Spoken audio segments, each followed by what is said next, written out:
ನನ್ನ ವಿಚಾರ ಏನು ಅಂದ್ರೆ, ಈ ಶ್ರವಣ್ ಕುಮಾರ ಅನ್ನೋ ಬಿರುದು ನನ್ನ ಒಬ್ಬನಿಗೆ ಬೇಡ. ನಾನು ಆ ವಿಚಾರದಲ್ಲಿ ಸ್ವಾರ್ಥಿ ಆಗಲ್ಲ.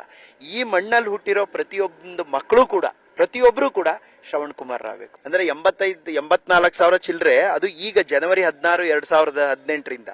ಅದಕ್ಕಿಂತ ಮುಂಚೆ ಎಷ್ಟು ಓಡಿದೆ ಇದು? 2001 ತಗೊಂಡಿರೋದು.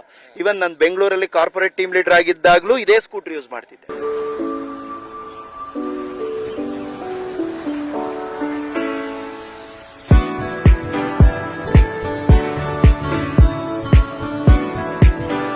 ಏನಿದ್ರು ನನ್ನ ಮುಂದಿನ ಜೀವನ ನಮ್ಮ ಅಮ್ಮನ್ನ ಸೇವೆ ಮಾಡಿಕೊಂಡು ಅವ್ರಿಗೋಸ್ಕರನೇ ನನ್ನ ಜೀವನ ಮುಡುಪಾಗಿಟ್ಟಿದ್ದೀನಿ. ನನ್ನನ್ನು ನಾನು ಸಮರ್ಪಣೆ ಮಾಡ್ಕೊಂಡ್ಬಿಟ್ಟಿದ್ದೀನಿ. ಹಾಗಾಗಿ ಕಾಯ ವಾಚ ಮನಸ ನಮ್ಮ ತಾಯಿ ಸೇವೆ ಮಾಡ್ತಾ ದಿನದ 24 ಗಂಟೆ ಅವ್ರಿಗೇನು ಹಿತ ಅನಿಸುತ್ತೆ ಅದನ್ನು ಮಾಡ್ತಾ ಒಬ್ಬ ಮಗನಾಗಿ ಕಾಲ ಕಳೀತಾ ಇದ್ದೀನಿ. ವಯಸ್ಸಾದ ಕಾಲದಲ್ಲಿ ತಂದೆ ತಾಯಿನ ಅವ್ರ ಜೊತೆಯಲ್ಲಿ ಇಟ್ಕೊಂಡು ಕಾಯ ವಾಚ ಮನಸ ವೃದ್ಧಾಪ್ಯದಲ್ಲಿ ಒಂದು ಸೇವೆ ಮಾಡಬೇಕು. ಏಕೆಂದ್ರೆ ವೃದ್ಧಾಪ್ಯದಲ್ಲಿ ತಾವು ಹೆತ್ತ ಮಕ್ಕಳು ಬಂದು ಸೇವೆ ಮಾಡಿದಾಗ, ತಾವು ಹೆತ್ತ ಮಕ್ಕಳು ಬಂದು ಅಮ್ಮ ನಿನ್ ಕಷ್ಟ ಏನೋ, ಅಪ್ಪ ನಿನ್ ಕಷ್ಟ ಏನೋ ಅಂತ ಕೇಳಿದಾಗಲೇ ಆತ್ಮಗಳಿಗೆ ಸಂತೋಷ. ಬೇರೆ ಸಾವಿರಾರು ವೃದ್ಧಾಶ್ರಮಗಳಿರ್ಬೋದು ಅಥವಾ ಇನ್ಯಾರೇ ನೋಡ್ಕೋಬಹುದು, ತಾನು ಹೆತ್ತ ಮಕ್ಕಳ 4 ಪ್ರೀತಿ ಮಾತನ್ನ ಕೇಳಿದಾಗ ಆ ವೃದ್ಧ ಜೀವಿಗಳಿಗೆ ಆನಂದ ಆಗತ್ತೆ.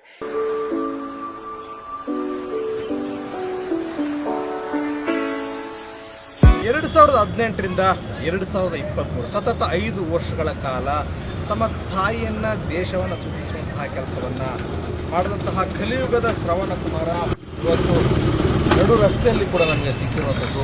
ಆಕಸ್ಮಿಕವಾಗಿ ಸಿಕ್ಕಿದ್ದಾರೆ. ಸರ್, ಹೇಗಿದ್ದೀರಿ? ನೀವು 5 ವರ್ಷಗಳ ಕಾಲ ತಮ್ಮ ತಾಯಿಯನ್ನ ದೇಶವನ್ನ ಸುತ್ತುವಂತ ಕೆಲಸವನ್ನ ಮಾಡಿದ್ರಿ, ಹಾಗೆ ಬೇರೆ ಬೇರೆ ದೇಶವನ್ನು ಕೂಡ ಅವ್ರನ್ನ ಸುತ್ತುವಂತ ಕೆಲಸವನ್ನ ಮಾಡಿದ್ರಿ. ಒಂದ್ ರೀತಿ ತಾಯಿಗೆ ಒಂದು ಒಳ್ಳೆಯ ಪ್ರಪಂಚವನ್ನೇ ತೋರಿಸಿದ್ರಿ. ಈಗ 6 ತಿಂಗಳಾಯ್ತು ತಾವು ಪ್ರವಾಸವನ್ನ ಮುಗಿಸಿ ಬಂದು. ಹೇಗಿದೆ ಸರ್ ಲೈಫ್?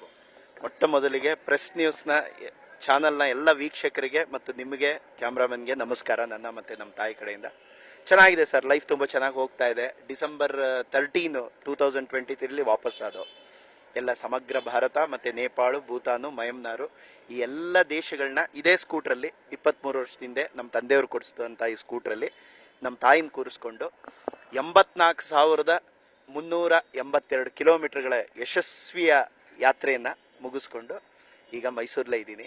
ಜೀವನ ಚೆನ್ನಾಗಿದೆ ಸರ್, ತುಂಬ ಚೆನ್ನಾಗಿ ಹೋಗ್ತಾ ಇದೆ. ಮಾತೃ ಸೇವಾ ಸಂಕಲ್ಪ ಯಾತ್ರೆ ಬಹಳ ಸಕ್ಸಸ್ ಕೂಡ ಆಯಿತು. ಈಗ ಬಂದು 6 ತಿಂಗಳಾಗಿದೆ. ಯಾವ ರೀತಿ ಜೀವನ ನಡೆಸ್ತಾ ಇದ್ದೀರಿ? ಈಗ ಏನಿಲ್ಲ ಸರ್, ಋಷಿ ಜೀವನ ಇವಾಗ.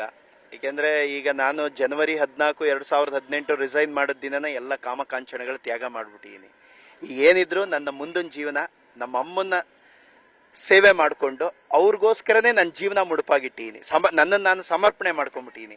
ಹಾಗಾಗಿ ಕಾಯ ವಾಚ ಮನಸ ನಮ್ಮ ತಾಯಿ ಸೇವೆ ಮಾಡ್ತಾ ದಿನದ 24 ಗಂಟೆ ಅವ್ರಿಗೇನು ಹಿತ ಅನಿಸುತ್ತೆ ಅದನ್ನು ಮಾಡ್ತಾ ಒಬ್ಬ ಮಗನಾಗಿ ಕಾಲ ಕಳೀತಾ ಇದ್ದೀನಿ. ಅದ್ರಲ್ಲಿ ತುಂಬ ಆನಂದ ಇದೆ. ಭಾರತ ದೇಶ ಸೇರಿದಂತೆ 4 ದೇಶಗಳನ್ನ ತಾವು ಸುತ್ತಿದ್ರಿ, 84,000 ಕಿಲೋಮೀಟರ್ ರೌಂಡ್ಸ್ ಮಾಡಿದ್ರಿ. ಮುಂದೆ ಏನಾದ್ರು ಪ್ಲಾನ್ ಇದೆಯಾ ಮತ್ತೆ ಬೇರೆ ಪ್ರಪಂಚಕ್ಕೆ ಕರ್ಕೊಂಡು ಹೋಗೋ ತಾಯಿನ ಅಂತ? ಇದೆ, ಸ್ವಲ್ಪ ಯುರೋಪ್ ಕಂಟ್ರಿ ಹೋಗೋಣ ಅಂತ ಒಂದು ಸ್ವಲ್ಪ ಲೆಕ್ಕಾಚಾರ ನಡೀತಾ ಇದೆ. ಎಲ್ಲ ಭಾರತದೆಲ್ಲ ಆಯಿತು, ಭಾರತದ ಮೂಲೆ ಸುತ್ತಿದ್ದೀವಿ, ಲೈನು ಬೈ ಲೈನು, ಎಲ್ಲ villages, district head quarter, city, ಎಲ್ಲ ಟೌನ್ಗಳು, ಎಲ್ಲ ರಾಜ್ಯಗಳು ಆಗಿದೆ. ಸೊ ಮತ್ತೆ ಅಕ್ಕಪಕ್ಕದ ದೇಶಗಳನ್ನೂ ನೋಡಿದ್ದೀವಿ. ಸ್ವಲ್ಪ ಏನಾದರೂ ಈಗ ನಮ್ಮ ಕಾಂಟೆಂಪ್ರರಿ ಸಮಕಾಲೀನ ಪ್ರಪಂಚದಲ್ಲಿ ಎಲ್ಲ ಮಾತಾಡಬೇಕಾದ್ರೆ ಯುರೋಪಿಯನ್ ಕಂಟ್ರಿ ಬಗ್ಗೆ ಮಾತಾಡ್ತೀವಲ್ಲ, ಸೊ ಈಗೆಲ್ಲ ಭಾರತ ಆಗಿರೋದ್ರಿಂದ ನೆಕ್ಸ್ಟ್ ಏನಾದ್ರು ಅವಕಾಶ ಸಿಕ್ಕಿದ್ರೆ ಅಲ್ಲಿಗೆ ಹೋಗೋಣ ಅಂತ ಪ್ಲಾನ್ ಇದೆ. ಈ ಬಜಾಜ್ ಸ್ಕೂಟರ್ಗೂ ಬಹಳಷ್ಟು ಬಾಂಡಿಂಗ್ ತಮ್ಗೆ ಇದೆ ಅಂತ ಕೇಳ್ಪಟ್ಟೆ, ತಮ್ಮ ತಂದೆಯವ್ರದ್ದು ಅಂತೇಳಿ. ಇನ್ನೂ ಕೂಡ ಇಂಜಿನ್ ಕೆಟ್ಟಿಲ್ಲ. 85,000 ಕಿಲೋಮೀಟರ್ ಓಡಿದ್ರು ಕೂಡ ಇನ್ನೂ ಕೆಟ್ಟಿಲ್ಲ. ಅದೇ ಗಾಡಿ ಓಡಾಡ್ತಾ ಇದ್ದೀರಿ ತಾವು. ಎಲ್ಲೋಗಿದ್ರಿ ಈ ಕಡೆ? ಇವಾಗ ಇಲ್ಲೇ ಮೈಸೂರು ಸುತ್ತಮುತ್ತ. ಅಂದ್ರೆ 84,000 ಚಿಲ್ಲರೆ, ಅದು ಈಗ ಜನವರಿ 16, 2018ರಿಂದ. ಅದಕ್ಕಿಂತ ಮುಂಚೆ ಎಷ್ಟು ಓಡಿದೆ ಇದು? 2001 ತಗೊಂಡಿರೋದು. ಇವನ್ ನಾನು ಬೆಂಗಳೂರಲ್ಲಿ ಕಾರ್ಪೊರೇಟ್ ಟೀಮ್ ಲೀಡರ್ ಆಗಿದ್ದಾಗ್ಲೂ ಇದೇ ಸ್ಕೂಟರ್ ಯೂಸ್ ಮಾಡ್ತಿದ್ದೆ, ನಿತ್ಯದ ಯೂಸ್ ಇದು. ಸೊ ಹಾಗಾಗಿ ತುಂಬಾ, ಇವನ್ 13,700 ಫೀಟ್ ಹೈಟಿಗೆ ತಗೊಂಡೋಗಿದ್ದೀನಿ. ತವಾಂಗ್ ಹೋಗ್ಬೇಕಾದ್ರೆ ಚೀನಾ ಬಾರ್ಡ್ರು ಸೆಲಾಪಾಸ್ ಅಂತ ಒಂದು ಜಾಗ ಇದೆ. ಅಂದ್ರೆ ಅದು ಹೈ ಆಲ್ಟಿಟ್ಯೂಡ್, 13 ಇಂಡಿಯಾದ one of the highest altitude ಅಲ್ಲಿ ಅದು ಒಂದು. 13,700 ಫೀಟ್ ಹೈಟ್ಗೆ ಇದೇ ಸ್ಕೂಟ್ರಲ್ಲಿ ಅಮ್ಮನ್ ಕರ್ಕೊಂಡು ತಗೊಂಡೋಗಿದ್ದೀನಿ. ಎಲ್ಲೂ ಏನೂ ತೊಂದರೆ ಇಲ್ಲ. ತಮ್ಗೆ ಎಲ್ಲರೂ ಕೂಡ ಈ ಕಲಿಯುಗದ ಶ್ರವಣ ಕುಮಾರ ಬಂದ್ರು ಅಂತೇಳಿ ತಮ್ಗೆ ಎಲ್ಲರೂ ಕೂಡ ಬಿರುದು ಕೊಟ್ಟಿದ್ದಾರೆ ಮೈಸೂರು ಜನ. ಏನ್ ಅನ್ಸುತ್ತೆ ಅವಾಗ ಫೀಲ್? ಅಂದ್ರೆ ಬಹಳ ಸಂತೋಷ ಆಗುತ್ತೆ. ಯಾಕೆಂದ್ರೆ ಶ್ರವಣ್ ಕುಮಾರನ್ಗೆ, ತ್ರೇತಾಯುಗದ ಶ್ರವಣ್ ಕುಮಾರನ್ಗೆ ನನ್ನನ್ನು ಹೋಲ್ಸಿ ಮಾತಾಡ್ತಾರಲ್ಲ ಅಂತ. ಬಟ್ ಆದ್ರೆ ಇದ್ರಲ್ಲಿ ನನ್ನ ವಿಚಾರ ಏನು ಅಂದ್ರೆ, ಈ ಶ್ರವಣ್ ಕುಮಾರ ಅನ್ನೋ ಬಿರುದು ನನ್ನ ಒಬ್ಬನಿಗೆ ಬೇಡ. ನಾನು ಆ ವಿಚಾರದಲ್ಲಿ ಸ್ವಾರ್ಥಿ ಆಗಲ್ಲ.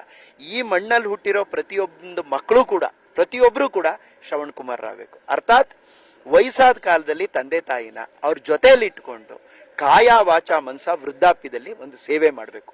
ಏಕೆಂದ್ರೆ ವೃದ್ಧಾಪ್ಯದಲ್ಲಿ ತಾವ್ ಹೆತ್ತ ಮಕ್ಕಳು ಬಂದು ಸೇವೆ ಮಾಡಿದಾಗ, ತಾವ್ ಹೆತ್ತ ಮಕ್ಕಳು ಬಂದು ಅಮ್ಮ ನಿನ್ ಕಷ್ಟ ಏನೋ, ಅಪ್ಪ ನಿನ್ ಕಷ್ಟ ಏನೋ ಅಂತ ಕೇಳಿದಾಗ್ಲೇ ಆತ್ಮಗಳಿಗೆ ಸಂತೋಷ.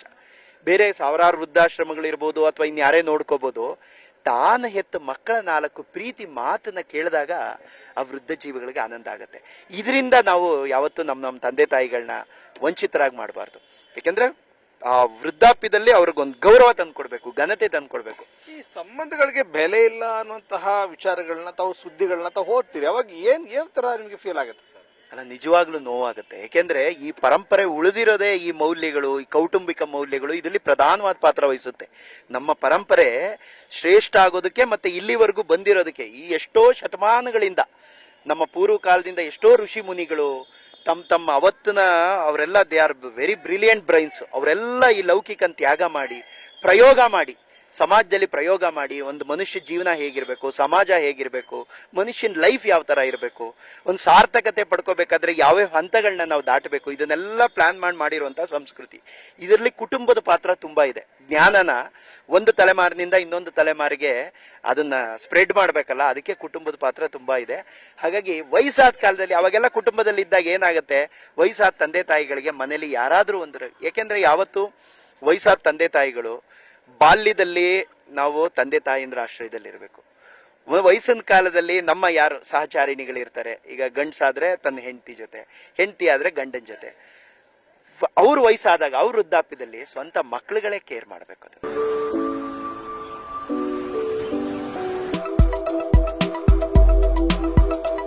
ಪ್ರೆಸ್ ನ್ಯೂಸ್ ಕನ್ನಡ, ಇದು ನಿಮ್ಮ ನ್ಯೂಸ್.